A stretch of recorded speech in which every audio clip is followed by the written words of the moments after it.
makes it 0-2. How about a classic Midwest baseball rivalry to do it? Let me tell you something, Wayne. I already had my Chicago dog right after that little open of ours. Love that anthem rendition, and now we have a postseason type ball game in front of us. 0-2. It is strike three to Brendan Donovan. Donovan goes down looking to start things off. StatCast powered by Google Cloud for Colin Ray. Well, from Ray, I talked about it already. The fastball command, the four-seamer. They're training to tell them to throw more four-seamers at the bottom of the zone as well as to the top of the zone to be able to change the eye level. But it's very important for him to land that changeup to the left-handed batter to open up the inside part of the plate for him. We welcome those of you watching us live on X. We'll have this live stream up all the way through the bottom of the first. Here is Mason Wynn, the shortstop for the Cardinals, as he takes ball one just off the corner from Colin Ray. Ray was more of a sinker baller when he was with the Brewers the last couple of years, but now as a Cub throwing those four-seamers more often. Well, the results have mostly been the same, just a different way to go about it. His ERA is the same. He's still giving up home runs at roughly the same rate. So nothing's really changed in the results, but his formula has. Well, the bottom line is just being able to command the zone, and they want them, if you're the Cubs, to put contact in 4 pitches or less. Here's some contact from Mason Wynn out to the gap. Crow Armstrong! What a catch by PCA!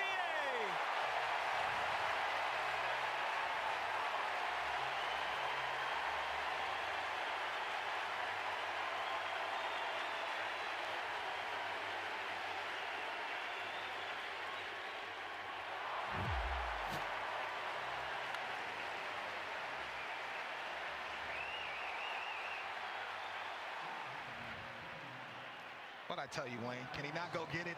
The jump off the bat, the speed, the timing of the dive, absolutely excellent.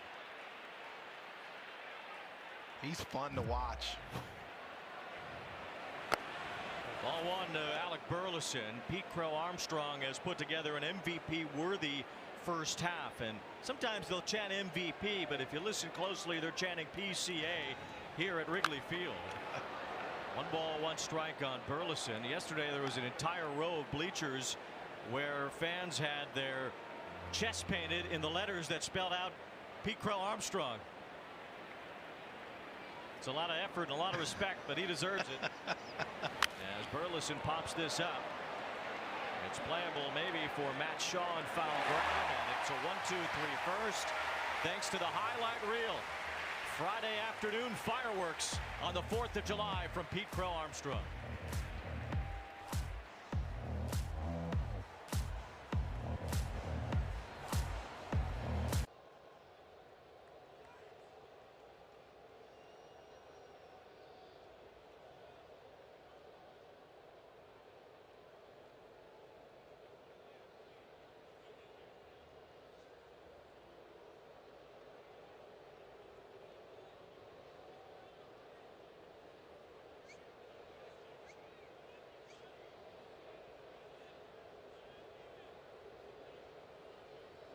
Here's Ian Happ from Pittsburgh, Pennsylvania. Certainly an American-bred player, and he loves the 4th of July, as it turns out. Last year against the Phillies, he had 2 3-run homers on the 4th of July. And the year before that, he threw out a runner at the plate in both the 10th and 11th innings on the 4th of July in Milwaukee. It's the veteran presence. He can go get the baseball with the best of them, and watch out for his pull side power. And he hits this one to the pull side pretty deep to right center, but Burleson is there on the track to make the catch. So Happ lines out Miles Michaelis. StatCast powered by Google Cloud. Yeah, Miles Michaelis is not going to overpower you. The velocity will be anywhere from 90 to 93, 94 miles an hour. The breaking ball, to me, the true curveball is his best pitch. Being able to slow down the hitter and change eye level, he has to get to that pitch. But this live low, live long, because the long ball, especially over his last 5 starts in June, has played. It's a warm day here at Wrigley today, but it's not a windy day, so I don't know that the flags flying out will make much of a difference here today on those balls in the air. Man, let me tell you something. You haven't been on that mound. I have. Flags or no flags. It's a tough place to pitch, so I understand your expertise, young man, but trust me. Well, I have been here about 1,000 times. Here's Tucker. He doesn't need any help anyway. No, he's absolutely outstanding. And I knew he was going to be outstanding in the Cubs uniform, especially the way he defends and hits for power. And I feel like ever since he's been in the Cubs uniform, he's made this team believe, especially offensively, that they can beat anybody in baseball. 1 strike on Kyle Tucker as the trade deadline starts to come into focus, especially after the All-Star break. Well, the Cubs don't really know what the future holds in terms of Tucker. Is he going to be here forever?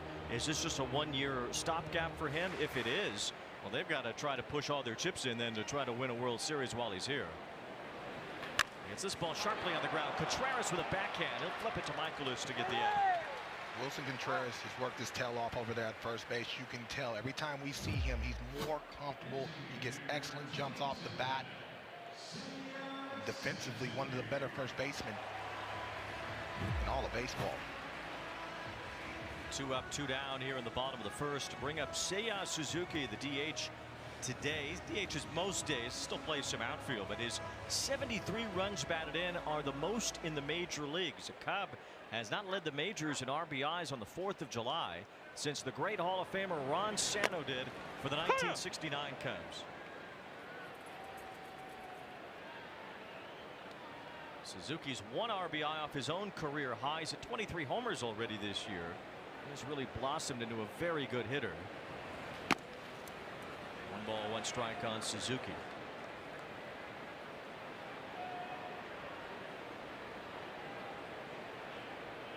This Cubs lineup just continues to elongate and come after you. They have 6 guys that can beat you.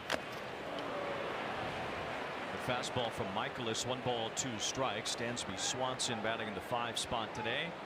After Crow Armstrong, who follows Suzuki in this Cub lineup. Cubs really wear out right-handed pitching especially. And why wouldn't they with these very solid left-handers?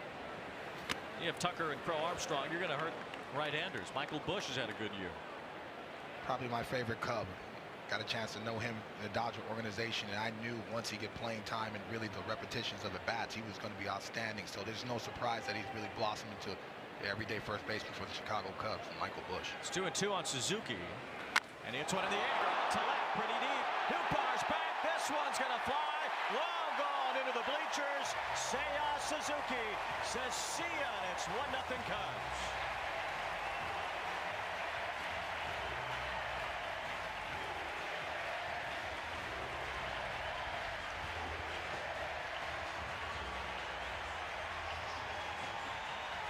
Let me tell you something, Weezy. As a man that's given up a lot of home runs, I know ball flight. That ball was squared up. Michael is trying to hunt that sinker in her half. Suzuki just pulls the hands through and supplies the power. Outstanding and back. And this is what the Cubs lineup has been doing all season long. I think he's going to be an all-star when they announce the rosters on Sunday. 24 homers, 74 RBIs for Suzuki. I mean, I remember when 30 home runs was cool in a year. Still pretty cool, I think. Yeah, I mean, my goodness. Well, if Pete Crow Armstrong gets to 30 home runs, it's very likely he'll be just the 2nd Cub in history to have a 30-30 year. Sammy Sosa did it in 1993 and 1995. And Crow Armstrong this year seems well on his way. 21 home runs. He has 26 steals already. And he cracks this one out to right. This one is deep. Back for it is Burleson, and it's gone into the front row. It's back-to-back homers for Seiya Suzuki and PCA.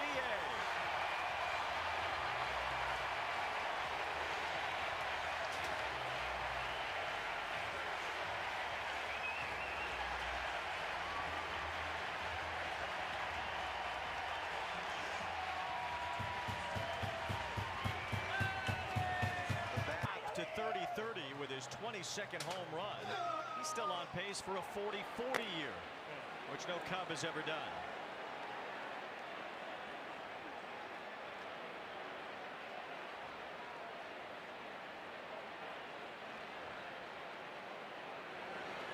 It's been a struggle for Michaelis of late, a 6.90 ERA over his last 6 starts. Struggled last year, gave up a lot of home runs and 2 strike counts. We've seen that today already. Now Swanson hits one hard to right center field. Burleson's over for this and runs it down on the warning track. The Cubs go back-to-back in the first. Suzuki and Crow Armstrong helping the Cubs get out to a 2-0 lead. The Cubs exploded for a couple of runs thanks to back-to-back homers by Seiya Suzuki and Pete Crow Armstrong. Seeing the Cubs offense early already flexing their muscle, and Wilson Contreras trying to hunt that first pitch fastball, jams himself, and so right now Ray seems to be staying on the edges thus far. Lars Nootbaar will be the batter here against Ray, who's given up 10 home runs of his own here at Wrigley Field this year.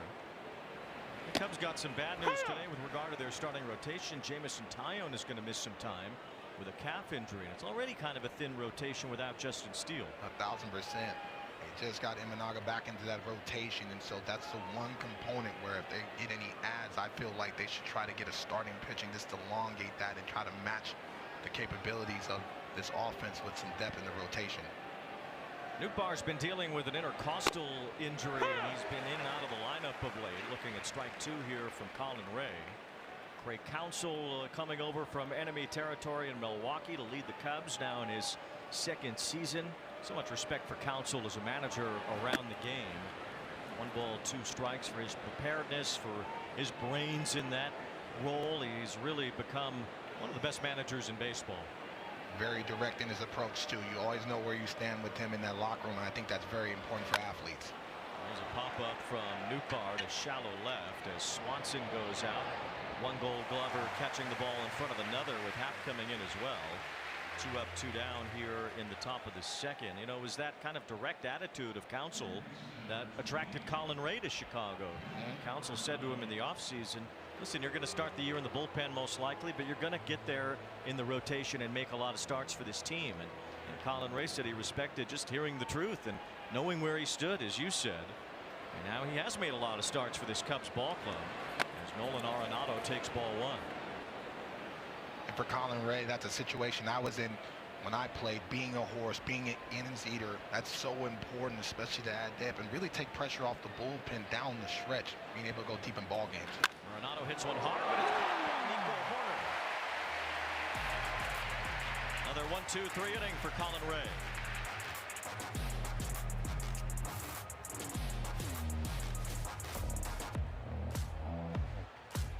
Cubs have hit 3 home runs to start.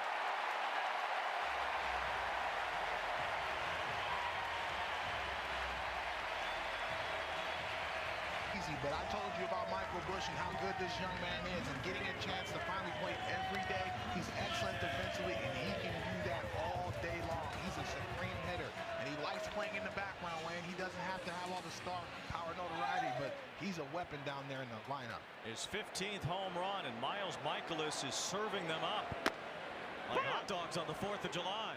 Man, yeah, this is a tough team to navigate, I'm telling you. Craig Counsell said it in the manager meeting. He said right-handed pitchers, have a tough time going up against our lineup, especially how heavy we are on the left side, and so you're seeing the power. Michaelis now 6 straight starts. He's allowed at least 1 home run. He's given him 9 total in that stretch.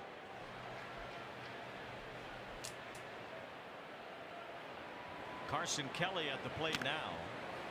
Kelly got off to a crazy start in the month of April. He was red hot. He's cooled off since.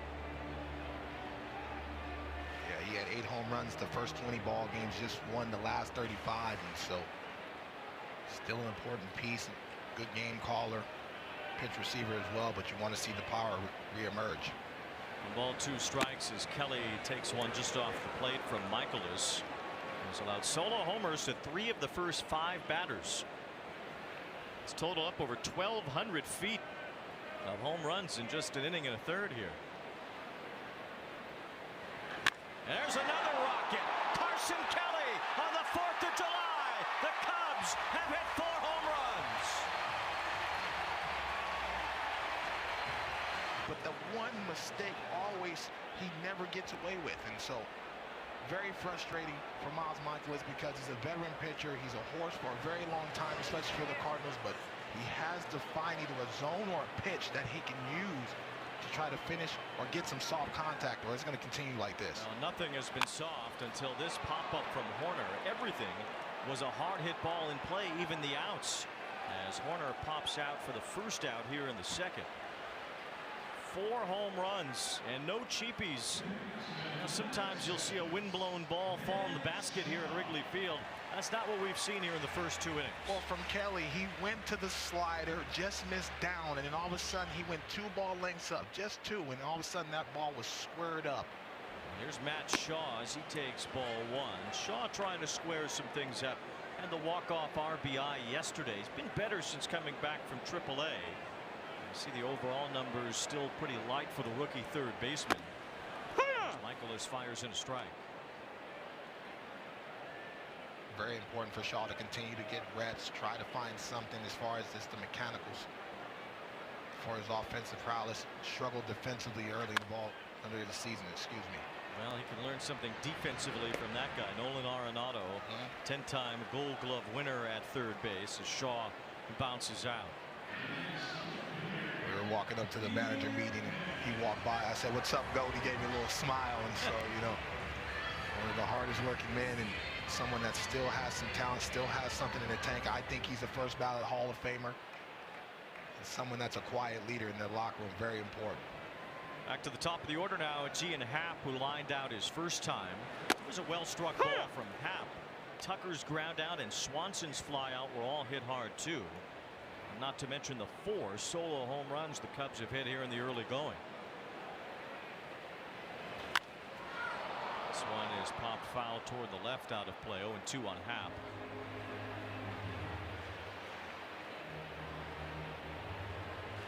Ian Happ, a switch hitter, a 3-time Gold Glove winner as well in left field. Both of these teams are very good defensive ball clubs. The Cardinals lead the majors in StatCast outs above average. The Cubs are second in the majors in defensive runs saved.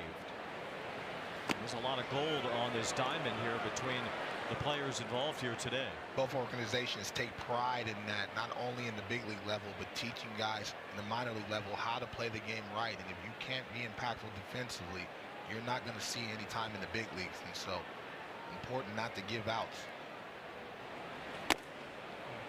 Michaelis does not get the top of the zone there. James Jean, the home plate umpire.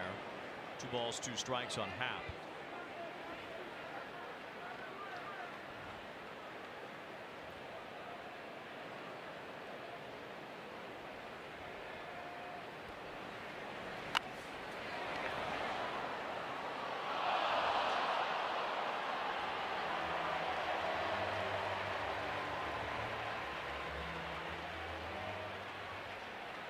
Michaelis trying to change eye level with that cutter, trying to tie up the left-handed batter, but he's got to drive that more into the belt line.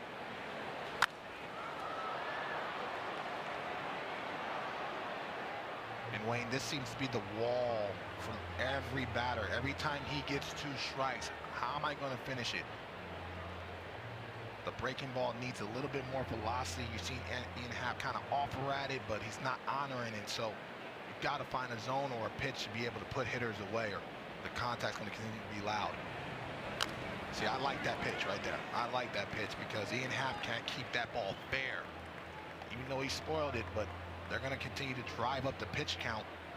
So either needs to be a changeup to try to get the left-handed batter to roll over to the right side, or a slider down right below the belt.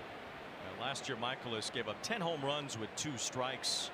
Which was a big problem for him last season. Here's Ian Happ rifling one to the corner as this one bounces all the way to the wall. It's another hard hit ball. It's a double for Happ. And all 5 hits now for the Cubs have been for extra bases.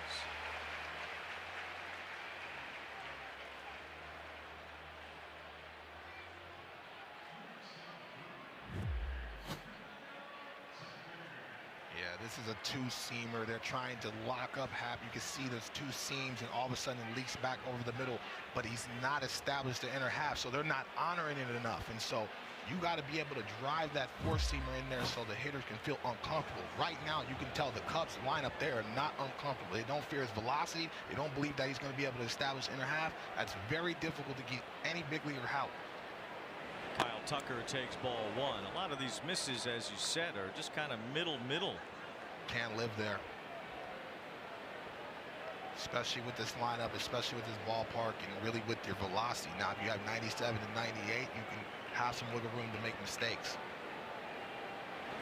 Tucker out in front as Michael has finally got to come off balance. See, that's the changeup, and so if you're having trouble establishing it to the left-handed batter, you got to be able to slow the hitter down so you can get him out in front. So then your fastball can play up higher.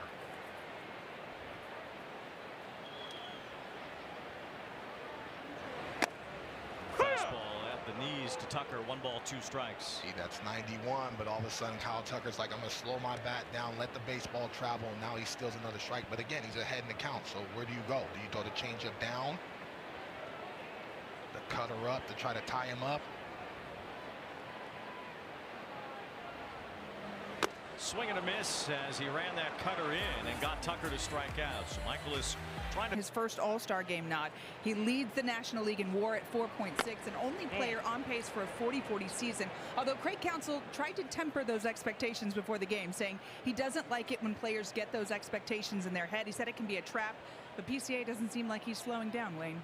Certainly not. What a catch he made earlier on that ball off the bat of Mason Wynn. It was considered a 5-star catch, which means a catch made with 25% catch probability or less. Now, no one in the majors has more than 3 of those, except for Crow Armstrong, who has 9 5-star catches. He's lapped the field twice over. I already mentioned this, his timing off the bat, his athleticism, and really his aggression. He's not afraid to leave his feet or run into that wall, and so got to tell him that it's. Don't let that ivy fool you. But he plays with his hair on fire, man, and every championship caliber ball club needs a guy like that. You see those 5-star catches, which has become a specialty for Pete Crow Armstrong. And he seems to just connect with the younger Cubs fans, you know what I mean? Because of his size, the way he plays, it's almost like a 10-year-old kid at a Little League field just having fun. And so Looper to left, coming in 40, and Happ is there to make the catch off the bat of Gorman. 1 out here in the 3rd. This was Mason Wynn.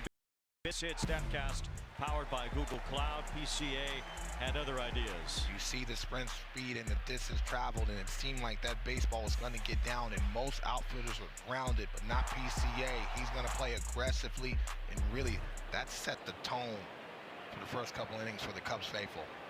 Kid from Los Angeles. His parents both actors, although his dad grew up in the Chicago suburbs in Naperville and was a Cubs fan. He said for a while Pete was kind of rebellious and he rooted for both the Cardinals and the Packers. Wow. What kind of conversation was that in Naperville? Hopefully a tense one. I love Naperville. I played for the Kane County Cougars. They are all Cubs faithful over there. Pedro Pajes at the plate here, catching for the Cardinals today. It's this one up the middle. It's Horner with a backhand from the outfield grass. Time to set his feet and throw him out.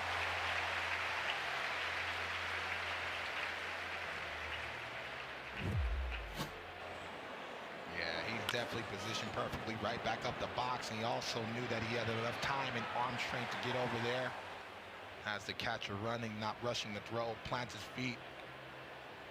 Fires a strike, and we talked about it, Wayne. Defensively, the Cubs, whether it be in the infield or outfield, they have some guys that can go get it. Here's Victor Scott, who's a pretty good center fielder in his own right. A lot of speed.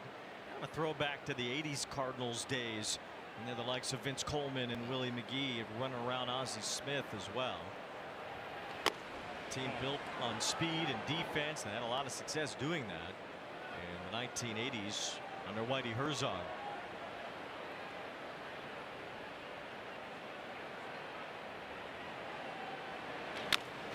Chopper here from Scott right to Michael Bush. 9 up, 9 down for Colin Ray in the first 3 innings.